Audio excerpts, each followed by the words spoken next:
Bienvenidos y bienvenidas a un nuevo video de teoría de anillos. Hoy vamos a ver la característica de un anillo. Ok. Empecemos recordando algunas cosas que nosotros hemos visto en videos anteriores. Primero, recordemos que el anillo Z es un objeto inicial en la categoría de anillos. Eso significa que para cualquier anillo R, yo puedo encontrar un homomorfismo φ que vaya de Z a R. Y este homomorfismo φ es único. Recordemos que este homomorfismo φ estaba definido de la siguiente manera. Φ de n es igual a 1r más 1r. Esto un número n de veces. Pues, así definimos φ cuando n era positivo. Y esto también lo podemos denotar como n por 1r. Luego, también en otros videos hemos visto que z es un dip. O sea, es un dominio de ideales principales. Cualquier ideal que yo pueda agarrar en Z es un ideal principal. También hemos visto que el kernel de cualquier homomorfismo φ es un ideal. Juntando estas tres cosas, nosotros podemos definir la característica de un anillo. De la siguiente manera. Supongamos que tenemos un anillo R. Entonces, podemos escoger un homomorfismo φ que vaya de Z a R. Y bueno, de hecho este homomorfismo es único, ¿verdad? Y luego, el kernel de este homomorfismo debe de ser un ideal. Pero los únicos ideales en Z son los ideales principales. Entonces el kernel de phi debe de ser un ideal principal. Esto es, el kernel de phi debe de ser igual al ideal generado por un único elemento n, en donde n está en Z.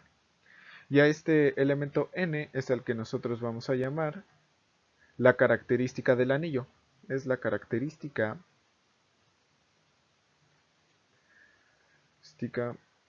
de R. Entonces, por la manera en que phi de n está definido, la característica del anillo puede ser 0 cuando el kernel de phi es igual a 0, o sea, cuando phi es inyectiva, y cuando el kernel de phi no es igual a 0, entonces la característica del anillo es el número n, tal que 1r más sumado consigo mismo n veces, esto n veces, es igual a 0. Y luego, esta ecuación también podemos multiplicarlo por un elemento cualquiera del anillo R. Y tenemos que A más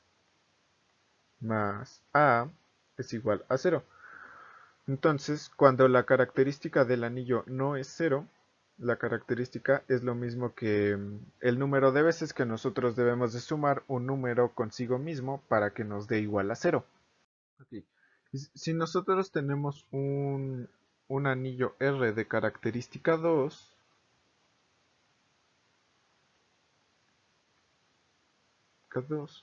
entonces, y si además R es conmutativo, entonces A más B al cuadrado, esto va a ser igual a más B por A más B, y esto es igual a A cuadrado más AB y más B cuadrado. Y esto es igual a A cuadrado más B cuadrado, porque como el anillo es de característica 2, y aquí estamos sumando consigo mismo un elemento dos veces, entonces esto de aquí se muere. Y es por eso que a veces las personas dicen que A más B al cuadrado es igual a A cuadrado más B cuadrado. Veamos algunos ejemplos. Los anillos Z, Q, R, C, estos todos tienen característica 0. Característica 0. Porque, bueno, veamos el caso de Z, ¿no? Aquí la phi que va de Z a Z, pues es la función identidad. Phi es igual a la i de Z. Y la if de z obviamente es inyectiva. Es inyectiva. Y que sea inyectiva significa que su kernel vale 0. Entonces, si su kernel vale 0, su característica es 0. Y así con los demás anillos, ¿no? Q, R y Z. La phi que va de Z a Q, de Z a R y de Z a C. Esto tiene un kernel que vale 0. Un ejemplo de un anillo que no tiene característica 2 sería el Z NZ. Este anillo es de característica N. Característica N. Aquí es muy fácil ver que si nosotros tomamos un elemento de Z n Z, por ejemplo el 1, y eso lo sumamos consigo mismo un número n de veces, aquí el 1, y esto un número n de veces, esto nos va a dar n por 1,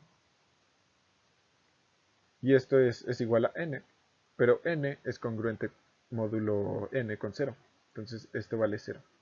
Y por eso es que ZNZ tiene característica n. Ahora vamos a demostrar este lema que nos dice que la característica de un dominio entero es 0 o un número primo. Ok, vamos a ver la prueba. Sea R un dominio entero, supongamos que la característica de R es diferente de 0. Entonces lo que queremos demostrar es que la característica de R es un número primo. Para eso, pongamos sean k y m enteros positivos, tales que km es igual a la característica de R. Entonces lo que queremos demostrar es que k es igual a 1 o que m es igual a 1. Entonces, nosotros tenemos el homomorfismo phi que va de z a r. Y tenemos que phi de k por phi de m es igual a phi de k por m. Y como aquí hemos puesto, km es la característica de r. Entonces esto es igual a phi de la característica de r. Y como la característica de r está en el kernel de phi, entonces esto es igual a 0. Y como r es dominio, phi de k por phi de m igual a 0, eso implica que phi de k es igual a 0 o que phi de m es igual a 0.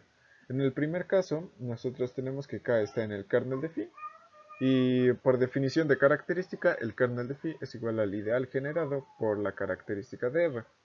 Entonces nosotros tenemos que existe un c en los enteros, tal que c por la característica de r es igual a k. Y luego, recordando esta ecuación de arriba, tenemos que c por la característica de r por m es igual a la característica de r. Y como los enteros son un dominio entero, podemos aquí cancelar. Y tenemos que cm es igual a 1. Que cm sea igual a 1 significa que c y que m son unidades, pero la única unidad en los enteros positivos es 1. Entonces m es igual a 1 y esto es igual a c también. Entonces k es igual a la característica de r, porque si nosotros tenemos que km es igual a la característica de r, pero como ya demostramos que c es igual a 1, entonces así ya tenemos que k es la característica de r. Y de la misma manera, si nosotros tenemos que phi de m es igual a 0, entonces m va a ser igual a la característica de r. Y por tanto, la característica de r es un número primo. Ahora vamos a ver este lema que nos dice sea phi de k en L un homomorfismo entre campos. Entonces la característica de k es igual a la característica de L. Aquí sí es necesario que nosotros pongamos campos, porque si nada más pusiéramos anillos, entonces eso ya no valdría. Porque, por ejemplo, nosotros tenemos un homomorfismo phi que va de z a z entre z. Pero la característica de z es 0 y la característica de z en z es n. Entonces, esto no sería cierto si no pusiéramos esto de campos. Ahora vamos a ver la demostración. La prueba es esta. Primero notemos que phi 1 de z a l, este es el único homomorfismo entre z y l. Y después nosotros tenemos que phi con phi 2, esto es también un homomorfismo de z a l. Por lo tanto, phi 1 debe de ser igual a phi con phi 2. Y como estas dos son iguales, entonces sus kernels también son iguales. Entonces tenemos que el kernel de phi1 es igual al kernel de phi con phi2. Pero como phi es inyectiva, porque ya en videos anteriores demostramos que cualquier homomorfismo entre campos es inyectivo, entonces nosotros tenemos que phi con phi2 de x igual a 0. Esto solo puede pasar cuando phi2 de x es igual a 0. Entonces nosotros tenemos que el kernel de phi1 es igual al kernel de phi2. Y esto de que el kernel de phi1 igual al kernel de phi2 implica que la característica de K sea igual a la característica de L. Y ya con eso lo tenemos demostrado. Gracias por ver este video. Si te gustó, deja un like, puedes poner un comentario. Y nos vemos hasta la próxima.